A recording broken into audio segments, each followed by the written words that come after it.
Hey guys, welcome back to my channel. In today's video, I'll show you how to use an Xfinity hotspot to get internet on the go.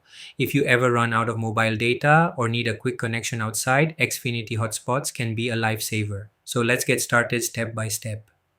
First, turn on Wi-Fi on your phone, tablet, or laptop. Then look for a network called Xfinity Wi-Fi in the available Wi-Fi list and tap to connect. Once you connect, your browser should automatically open a sign-in page. If it doesn't, just open any website and it will redirect you there. Now, enter your Xfinity username and password and sign in. If you don't have an account, don't worry, you may have the option to start a free trial or use a guest session depending on availability in your area. After signing in, that's it, you're connected. You can now browse, stream, or work without using your mobile data.